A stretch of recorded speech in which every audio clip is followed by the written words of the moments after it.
And here is game one of tslil versus orfane. tslil in white, orfane in black. And we are all set to go. And this should be a good one.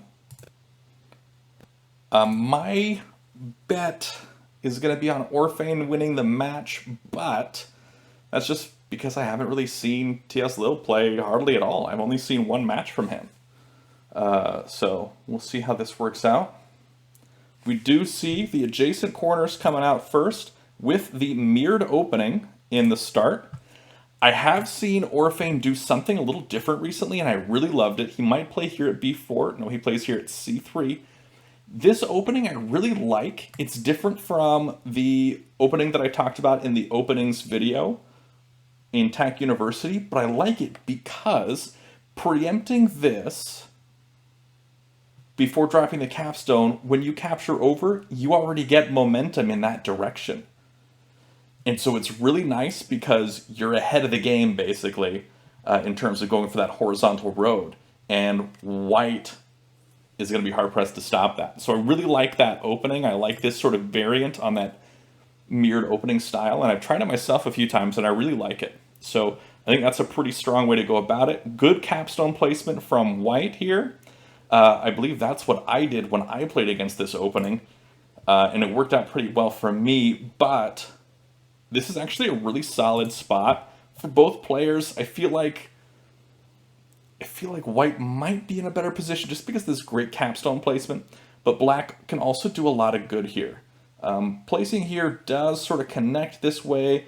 He's able to make this vertical threat and be able to go horizontally with that move. And so we'll see if black brings the capstone over or decides to play something else, maybe dropping a flat here at b5. Does come over with the capstone. Now this continues that horizontal threat. White can also decide to play up here at e5 and start going for their horizontal threat, but black does have the momentum and would be able to get there first. I imagine black would play here at e3, since that does give black that first attack threat of the game.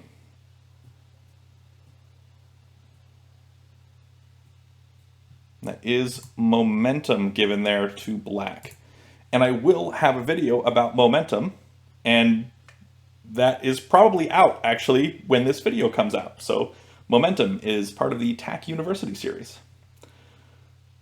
White completely missed the attack threat. Wow. Yeah, just capstone blindness, I think, is what that was. White missed that, so white was thinking, okay, I'll build my own threat. Black doesn't have the threat yet because they missed the capstone being part of that road. That is a mistake. It happens to the best of us. Just missing the threat when you see that capstone as part of it. Capstone blindness is a real affliction in Tak. So yeah, just in case you weren't seeing how that happened, black places here, makes the attack threat. White doesn't really realize that that's a attack threat, decides to make their own threat by placing here at f5, and black decided to just place at f3 for the win. So that was a very quick game, only 10 moves long. Orfane takes game one. So we will be going to game two with tslil as black and orfane as white.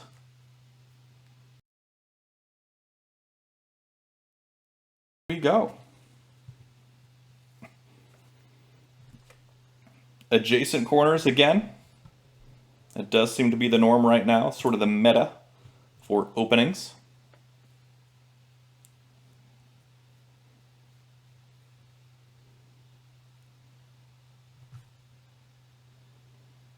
And we are seeing that center play.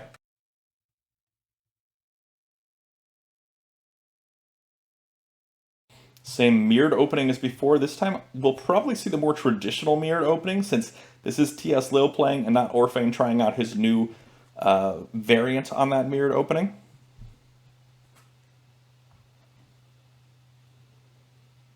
And we do see that. Interesting that orfane's going over here to make that diagonal connection first, that instead of playing up here at d5. I like playing at d5 first because then you can go across and build horizontally. Ooh, but that's interesting too. I like this play because now if black comes over with the capstone, white can just fill in here and keep that same 3-line threat, but black does have the momentum now and can start building their own vertical threat and have that first. So being able to play here at c5 instead of here at d5, that would have built that momentum. But now white has the momentum, building around that capstone here. Black may be forced to play here at e6. Not exactly forced, but doesn't want to play at e6. If it gets to the point, though, where black has to come over and capture, doesn't want to capture here, they probably want to capture up on top of e4, because capturing over here would lead to a fill, probably with a capstone even, to just keep that capstone from coming back over. So would want to capture up top. Black deciding to play down here at e1, so white will play at f2, sorry, and that will continue that threat. So this is a tak threat now.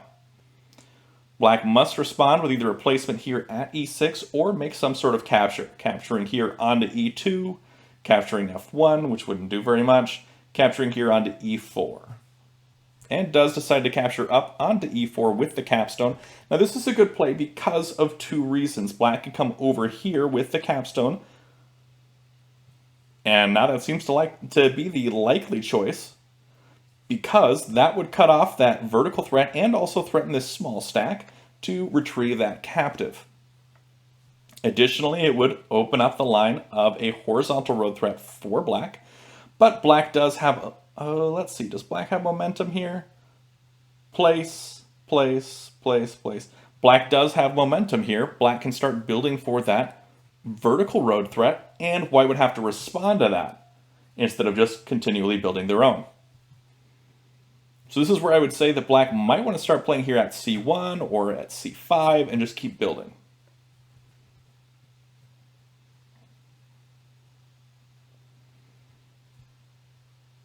But white, on the other hand, wants to just keep building along here. Hasn't dropped the capstone yet, which is very interesting. Either waiting for the best place to drop it, or just hasn't found that opportune moment. Maybe just trying to win without a capstone at all, which would be maybe a little cocky. But we'll see. I doubt that's the case. All right, and so white building along, trying to make that threat. No tak threat yet, but it is one move away from a tak threat. White now does have the momentum after this placement here at e3.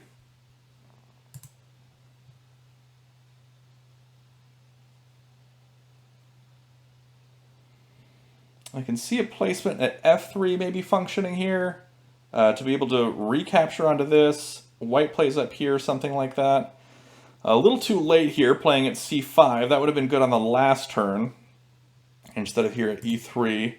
But it does make it so white is going to have to respond to this once this capstone comes over or once e1 comes up. I imagine e1 coming up is going to be the likely play here. Once d3 comes across to e3. So d3 comes across to e3. No, actually e1 coming up wouldn't do much because d2 would come over to e2. So yeah, the capstone is going to have to come across. A placement or a fill in here at d4 or d3 wouldn't quite continue the threat. It would be one move off, so black would have the momentum to place here at c1 or at c6 to continue and make their own tak threat. Black taking their time here, trying to figure out which move they want to make in order to stop this threat, but still maintain an offensive position. White currently in the better board position, even with that capstone interrupting all their threats right now. I'd say that black has more options, even with, or white has more options, sorry. White dropping that capstone down, ready to make that connection up top. Black dropping a wall, which is very interesting, instead of dropping a flat stone, which would force a response from white. So, interesting decisions here. We're seeing a flat stone dropped here at b3, and that's primed and ready to come over and capture onto c3 once black makes that final threat. Then white's movement over onto c3 will continue a horizontal threat for white. So white's positioning is pretty strong here. Black sort of threw all their eggs into this one vertical basket here, and it's not working out too well for him at the moment. Black can recover some captives with this wall, but not going to really do much for him with the current position of the board. Black will eventually move this capstone down, probably onto e3, which would open up another flat count differential positive move, or a positive flat count differential move, to come down here and connect those. But this stack is getting pretty big now. It is 4 tall.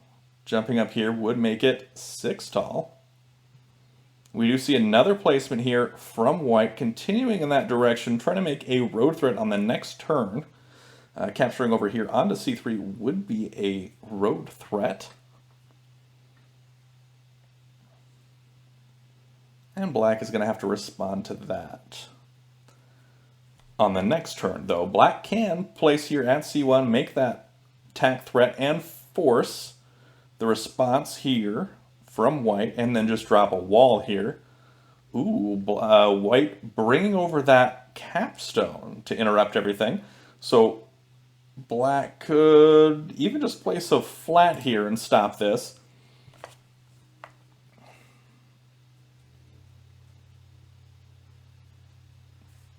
I wonder what black's response will be.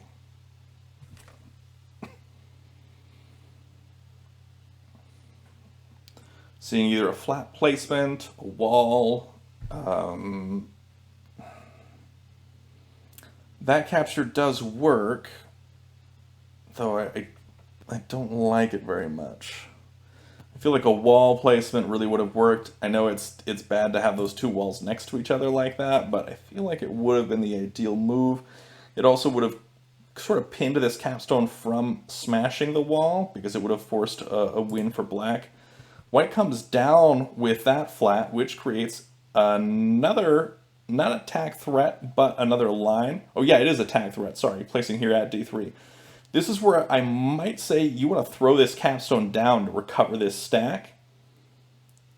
It would not lead to any win for white.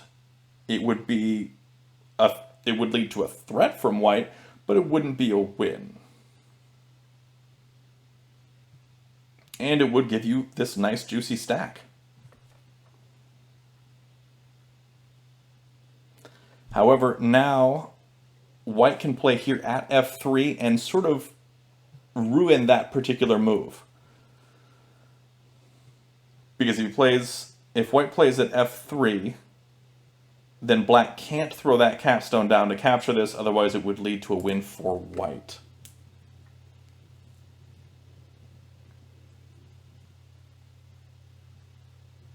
White thinking what to do here. I actually like the idea of taking this stack, throwing it, and making that spread here. So taking the whole stack, dropping one white onto d2, the next white over here onto c2, with 2 black captives underneath, of course. That keeps it out of reach of the capstone. Though I might prefer f3 instead. This is where you'll see that capstone get thrown down there to capture that stack and recover those flats.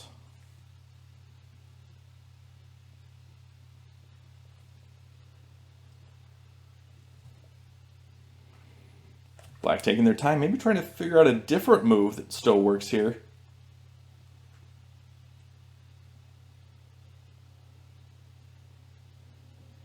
I am a bit surprised by that capstone movement on that last turn.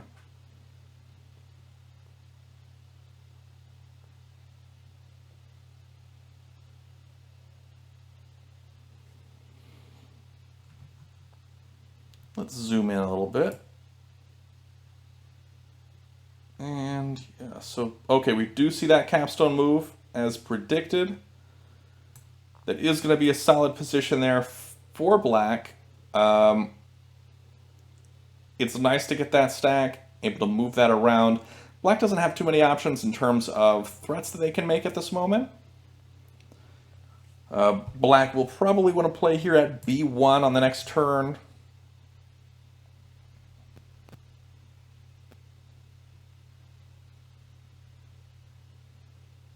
Though that is tough to say. Okay, so white placing here, trying to go for that horizontal threat. Trying to rebuild it. Black placing here at b1 does make the most sense because it also cuts white off from building along for another vertical threat here.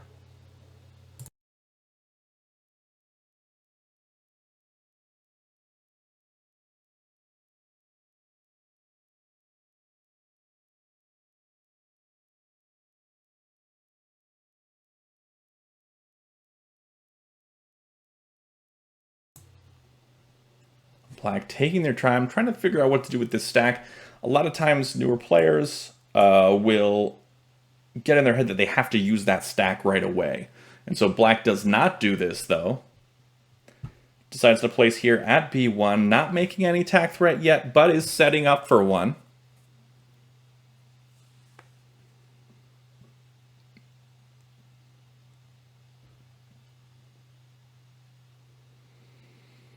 White trying to take that into account, wondering what to do on this next turn here.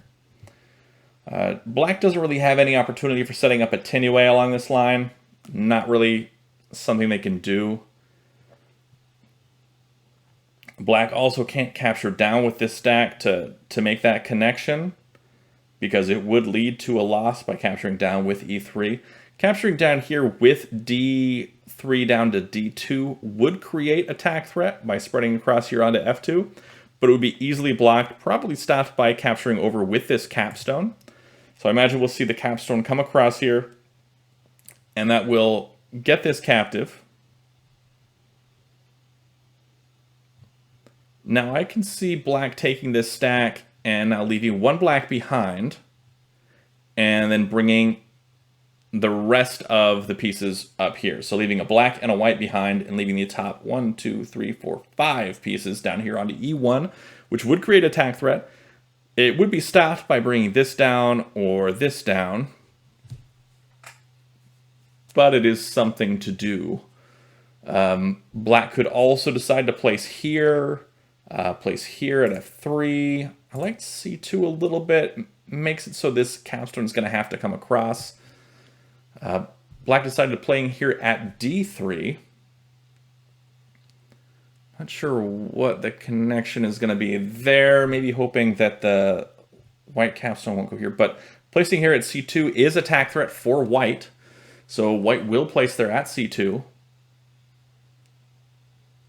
And really he's got to take c1 and capture up, or b1 and capture up.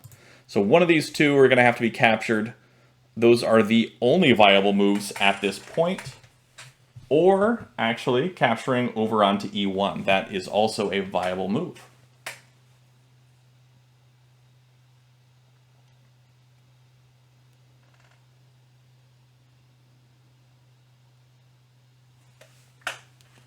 Black trying to figure out which of those three moves to do.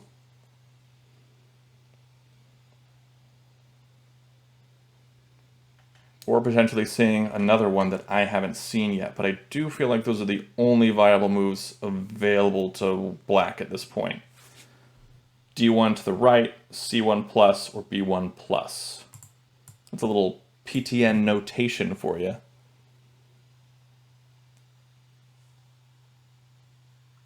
Maybe I'll make a video on PTN notation for the Tak University series. That might work. Okay, so we do get a B1 plus on to B2. That does interrupt the threat. White comes down, captures.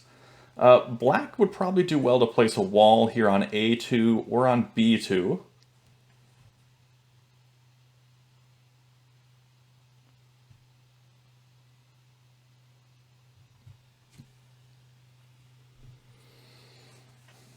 It's a good opportunity because a wall here would interrupt the threat, force it to go in a different direction. I like actually B2 better. Yeah, I like B2 better because then you'd have this other flat adjacent to it. Decides to play at A2 instead. Now I can see this probably spreading out here, leaving one white behind, and then the two top flats going here onto B3. That would keep this wall from being able to recover any captives and release those. And it would also renew the tag threat. Sure, the wall could just move over onto B2, but it's not a big deal.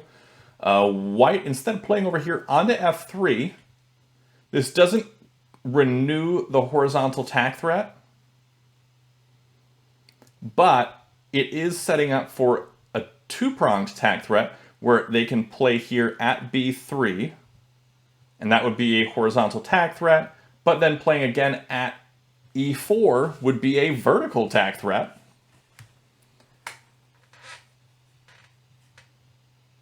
So a lot of options here for white to keep going in this direction. Black deciding to play over at C3, potentially preempting any sort of road along this line, but white can still play at B3 and make that tag threat, or move this stack over, leaving one behind and moving the top two up to B3.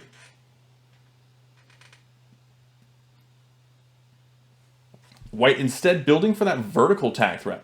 A little tougher to see because of this black stack in the way, but this does go up from F1 now all the way to E5 and D5. So placing here at D6 or E6 would be a road. So black's going to have to respond to that somehow, probably by moving this wall over onto E4.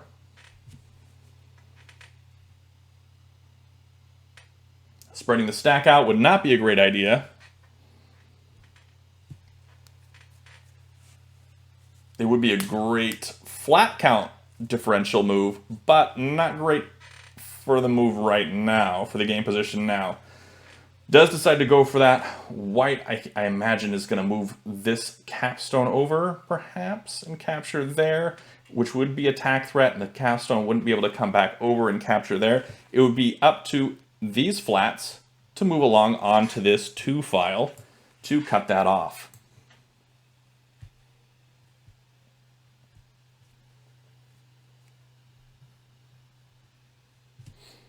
White does indeed do that, moves that capstone over.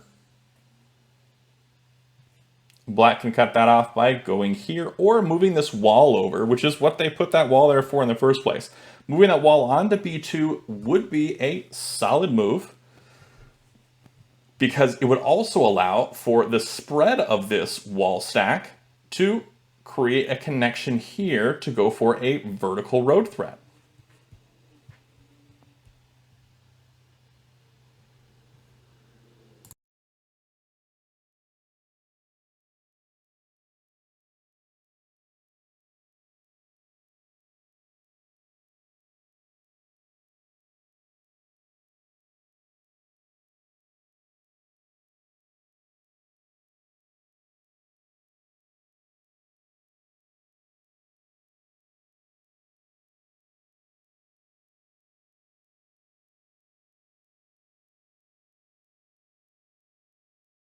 We did just see that threat from white building up, making that vertical threat, shifting directions now, and then black having to cut that off by moving that wall over. Now that wall does cut that off kind of permanently because that capstone is now blocking it as well. White's going to have to shift gears here in order to figure something else out to do.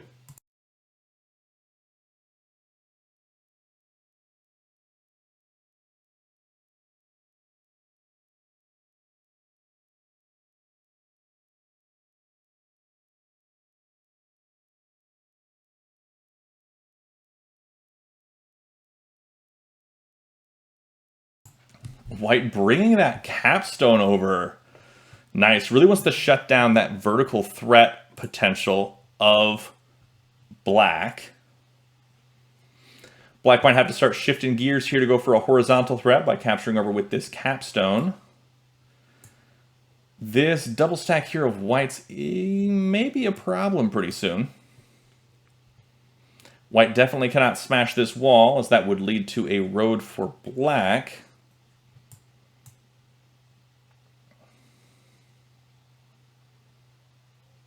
Black really didn't want that white double stack to come up and spread and make some sort of connection here on this D file. So black comes down, captures.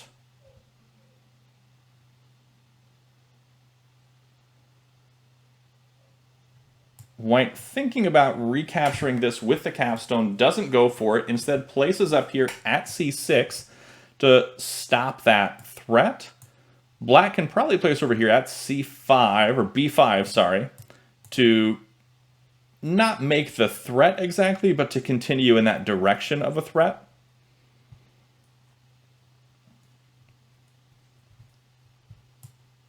Does decide to place at B5.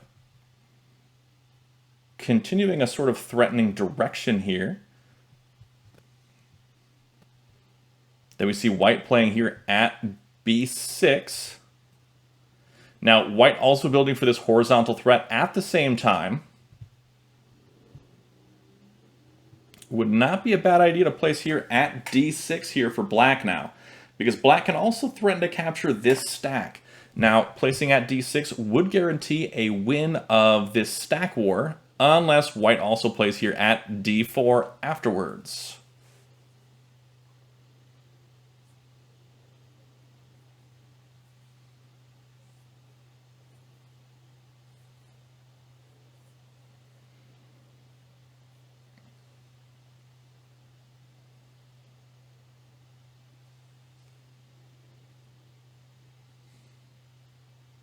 Black taking their time, trying to think here. Look at the time difference. We got 11:45 on the clock for orfane, but 5:25 on the clock for tslil. So black is less than half the time of white right now. Decides to go for that capture. Not a great play. It's a good play if black had had that tag threat already. Being able to place here at C6 on the next turn would be a win, but doesn't have the tag threat because they don't have D3 filled in yet. So did lose that capture war. Black just going to place a regular flat, which is going to cause that to be captured right away, probably. And winning the capture war on C6. Potentially leading to a wall dropped on C5 after this capture and this capture and this capture. Black wall on C5 maybe. Which I don't think would be too bad for white, actually, because they might be able to smash that that wall and make a really solid threat.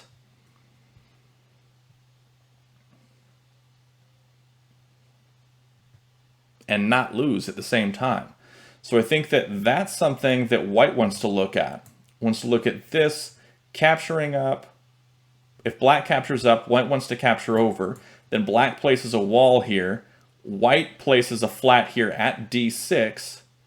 Then if black goes up, white smashes that, and that makes a tag threat in that direction. Black is then going to place a wall here, sort of avoiding that whole potentiality. That's nice. This wall placement is fantastic because this can capture this stack or this stack. So either way, black is going to be able to liberate some prisoners that white has had, that white has stolen from him. So this is really nice. It was a good play, bring that wall in there at this point. We may see this wall come over. If it does come over here, we might see that smash. Decides to capture on this stack instead to probably avoid that capstone smash that he knew was coming.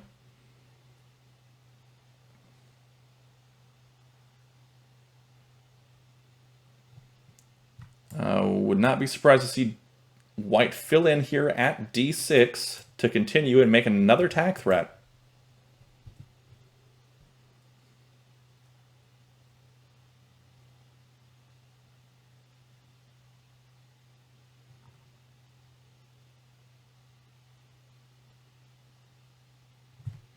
I can also see, yeah, that could be good.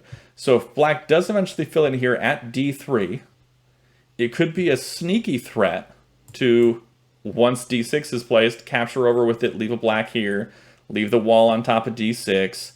There's no tack threat right there, but if you place it d3, being able to throw this capstone, dropping a white here, a black, and then the capstone, that would be a road. So white's preempting that by moving this over.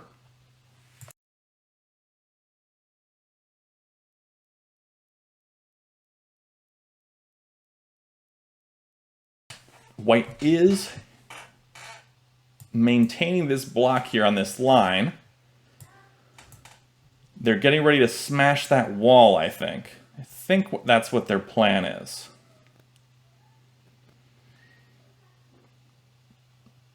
And that would not be Tinue.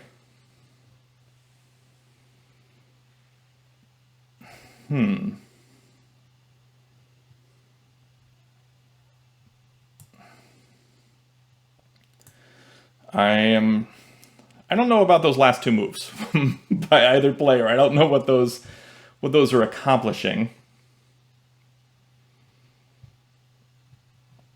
Especially that, moving that, yeah, I don't know. I don't know.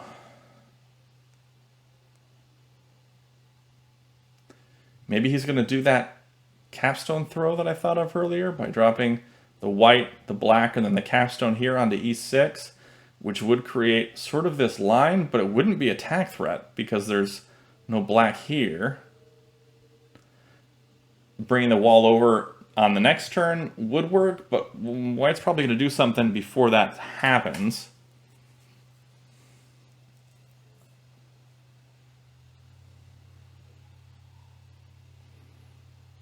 I'm not sure what black's plan is here.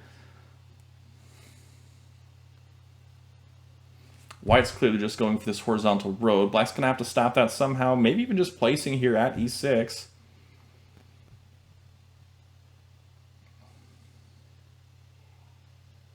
Oh, decides to go for the capture. White placing won't renew. White capturing won't renew. Okay, so this does sort of keep white from renewing their momentum and rebuilding another tack threat right away. But they've got to know that if white captures over and black throws that wall up on top, that is going to cause this capstone to smash it. I mean, you have to assume that white wants to smash and get that stack. They would leave behind quite a few black flats here, but I don't think it would lead to any sort of win.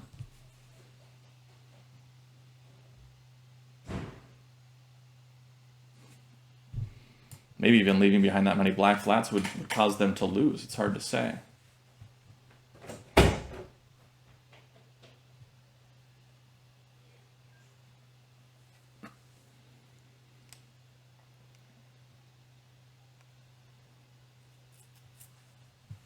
White taking their time, trying to think of what to do in this situation. The game has shifted quite a bit. And they want to avoid any sort of Tinue that might come about from this wall stack moving over. White going for this horizontal threat? I don't know about that. Or maybe just waiting to be able to cut this off by capturing over onto c3 at some point. That might be what they're doing instead.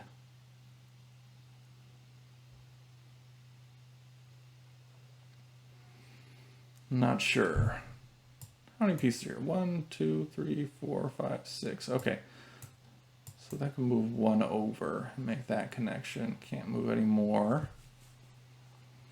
Just counting the stacks here, trying to see how this is going to work. What white is thinking. Black down to under 3 minutes. White around 9 minutes. So white definitely has a time advantage here.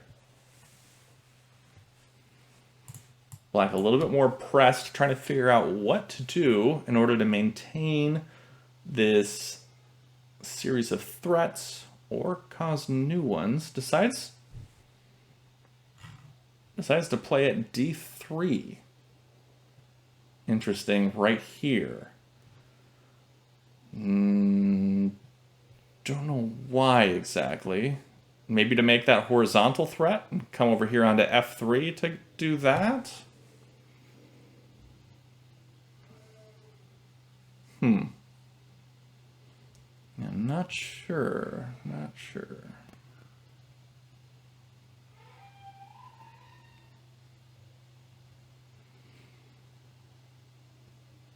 Black down to 2.5 minutes on the clock. White around 8.5 minutes. Goes for the capture up onto c3 with c2. On the next turn, can make attack threat by moving this capstone up here onto d3, leaving 2 white flats behind. And that would be a road threat by capturing down or placing here at e2. Black making a preemptive move up onto this b3 slot, and that takes away this horizontal tack line of white.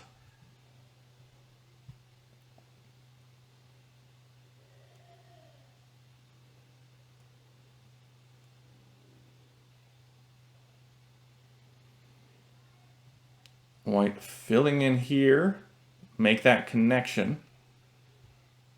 Can still keep placing flats. If we do look at the flat count here, we see 1, 2, 3, 4, 5, 6, 7, 8, 9, 10, 11, 12 for white, and 1, 2, 3, 4, 5, 6, 7, 8 for black. So white has a definite flat advantage right now, but black has more positive flat count differential moves on the horizon.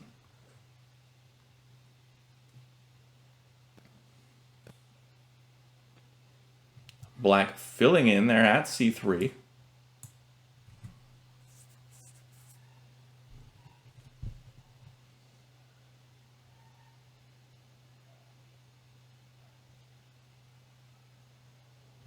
Making a tack threat. Placing at a2 would be a tack threat here.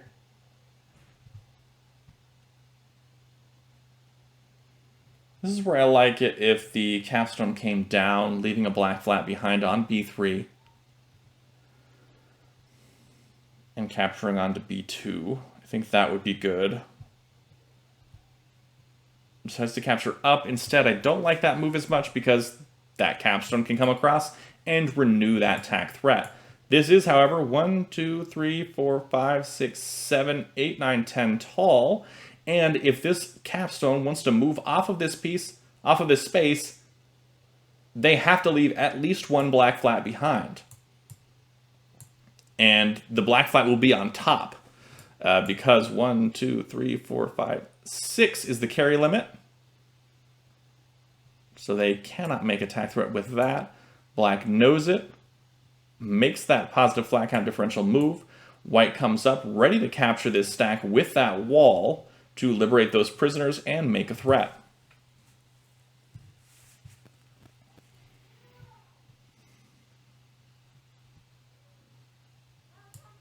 Black can also just capture right out here onto d2.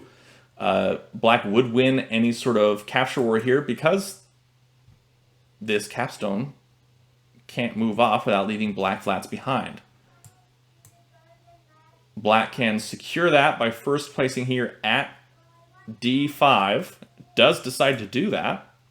Placing at d5 doesn't make any sort of tack threat, but does make it so when he does make this capture, capturing up with d1 onto d2 would be a tack threat in a couple ways. Placing a wall or flat here wouldn't stop it because black could take this capstone stack, drop a black here, and the capstone here for that. Black gonna come up and capture this stack, I'm betting, because that's, I mean, you gotta make that move at this point. Don't place here at c6 because that'd just get recaptured and you would kind of lose that here. If you come up here with d5, you can capture across for a positive flat count move and making that same threat that you were making before.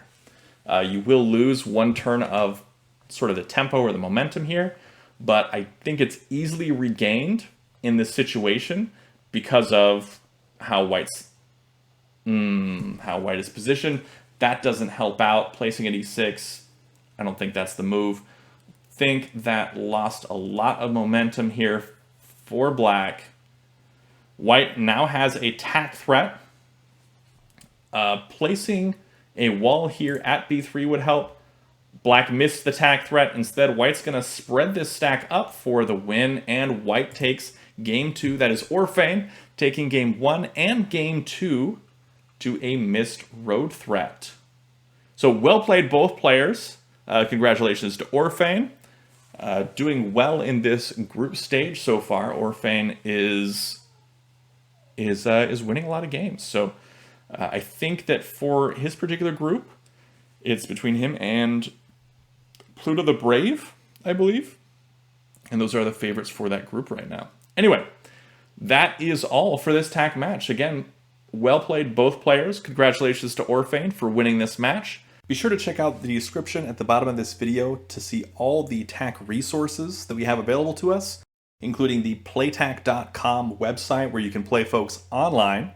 Also, the rules for the game so you can learn it. Check out the videos on my channel for how to play TAK. Check out the subreddit. Especially check out the TAK Discord server, which is the community hub. It's where everybody goes to talk about TAK, find players to play with, where we organize all these tournaments and everything. It's all on that TAK Discord. That is the place to be. If you're unfamiliar with Discord, Discord is a audio and text chatting web application and mobile application, and it's super easy to use, doesn't cost a thing, and you don't even have to download anything if you don't want to. Thanks for checking it out, thanks for watching, and until next time, have a great day and happy tacking.